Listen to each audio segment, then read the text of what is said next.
stage for the country.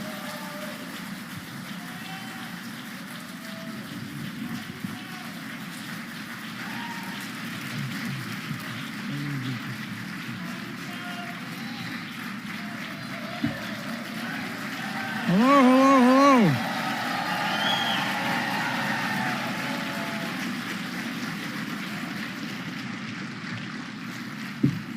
Please, before I begin, let me tell you what I told Jim about 20 minutes ago. I used to start off as a young kid getting involved in the civil rights. My state, Delaware, to its great shame, anyway, fought on the wrong side of the war. My state was segregated by law. My state, Delaware, was no different in terms of its laws than South Carolina or any other southern state.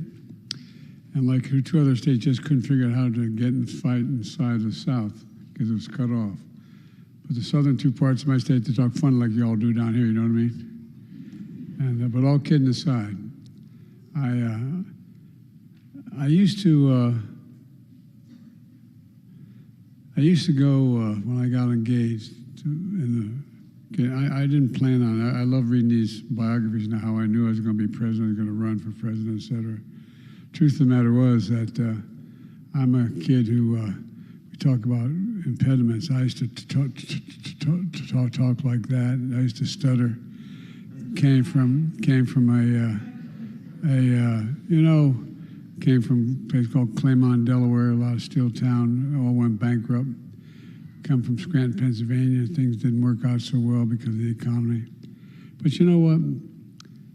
Every time I spent time in the black church, I was telling Jim, I think of one thing, the word hope. No, not a joke.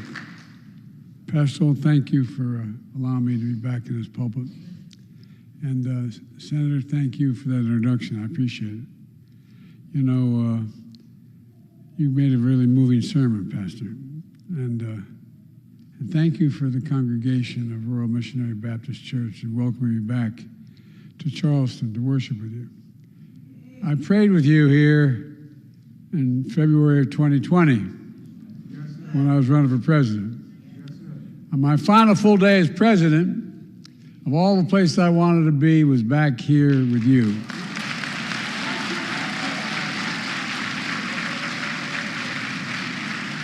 I first got involved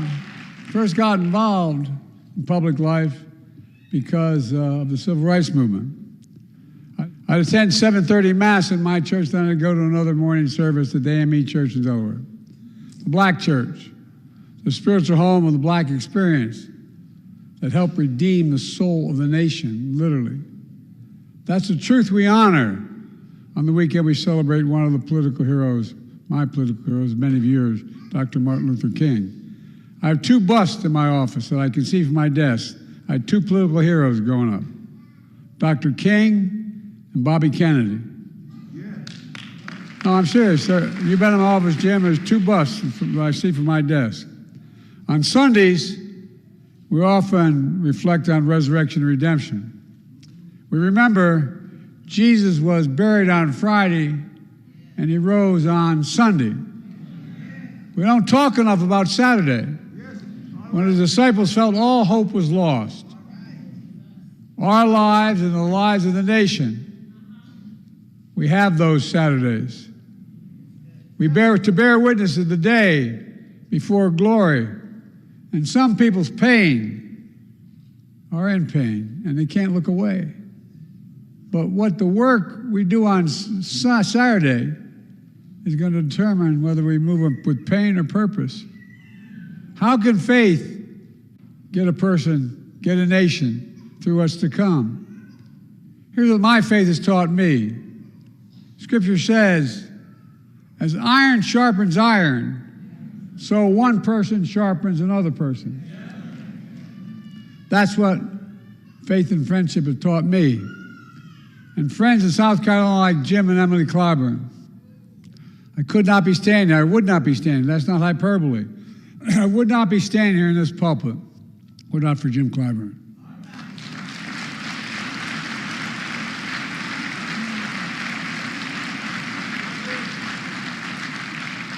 And although somewhat presumptuous of me, neither of us would be standing here without Emily, who we all miss dearly and who actually made Jim endorse me. Thank you, Emily.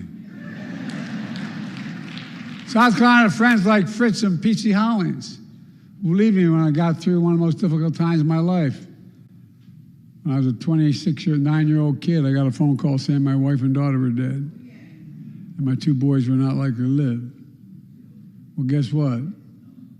Jim, Emily, Fritz, and P.C., and so many friends in South Carolina have always been there for me, especially in those Saturdays when I felt all hope was gone. Those days when I buried pieces of my soul. My wife, my daughter, my son, Bo, who's the Attorney General of Delaware. When I felt like there was just a black hole in my chest sucking me into it. Anger and rage that I felt at the time. But then friends, your friends bear witness. They see your pain. They pick you up. They help you get to Sunday, from pain to purpose. I felt that faith and friendship when I prayed with this congregation, when I played with the congregation, prayed with the congregation of Mother Emanuel. I went there and tried to confront them on my own Saturday. But it was they who ended up comforting me as we arrived together and found grace together. Moving from pain to purpose strengthened my faith in the service of others. To love the Lord thy God with all thy heart and soul and all thy mind, and love thy neighbor as thyself. Very easy to say, but very hard to do. But in the words, those words are the essence of the gospel, is the essence of the American promise. The idea, as was mentioned earlier, we're all created equal in the image of God and deserve to be treated equally throughout our lives. My dad used to say the greatest sin of all is the abuse of power.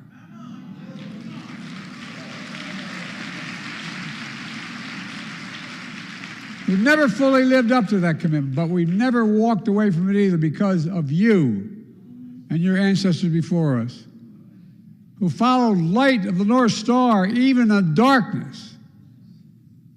After this service, I'll be visiting the International African American Museum.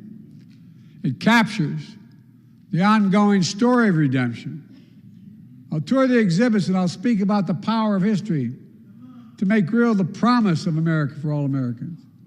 But this morning, I'd like to talk about the essential piece of redemption, the power of mercy and justice.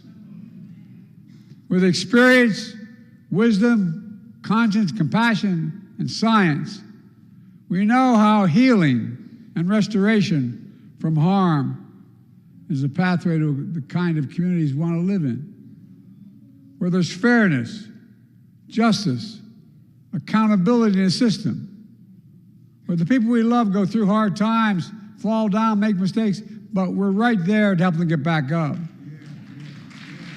We don't turn on each other. We lean into each other. That's the sacred covenant of our nation.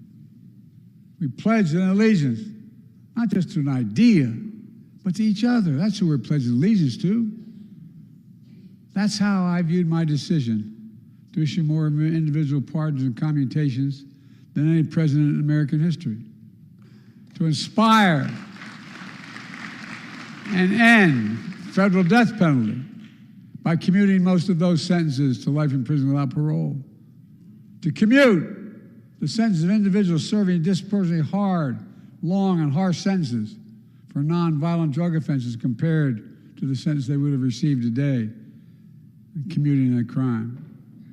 To show mercy for individuals who either did their time or significant amount of time and have shown significant remorse and rehabilitation. to understand that supervision after release is critical to provide accountability and support, while knowing that government supervision over a very long time serves neither the interests of the person or the public. These decisions are difficult. Some have never been done before. But in my experience, with my conscience, I believe taking together justice and mercy requires, as a nation, to bear witness, to see people's pain, not to look away, and do the work to move pain to purpose, to show we can get a person, a nation, to a day of redemption. We know the struggle toward redeeming the soul of this nation is difficult and ongoing. The distance is short between peril and possibility. But faith teaches us the America of our dreams is always closer than we think. That's the faith we must hold on to for the Saturdays to come. We must hold on to hope. We must stay engaged. We must always keep the faith in a better day to come. I'm not going anywhere.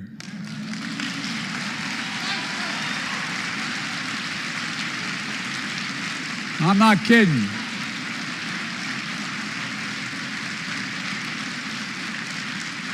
So to the people of South Carolina, thank you for keeping the faith. It's been the honor of my life to serve as your president. The highest honor for Jill and our family.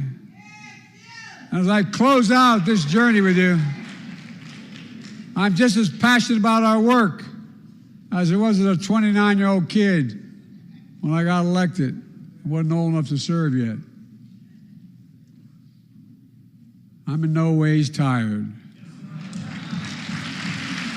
I've always heard before, we've come too far from where we started. Nobody told me the road would be easy. I don't believe he brought me this far to leave me. My fellow Americans, I don't think the good Lord brought us this far to leave us behind.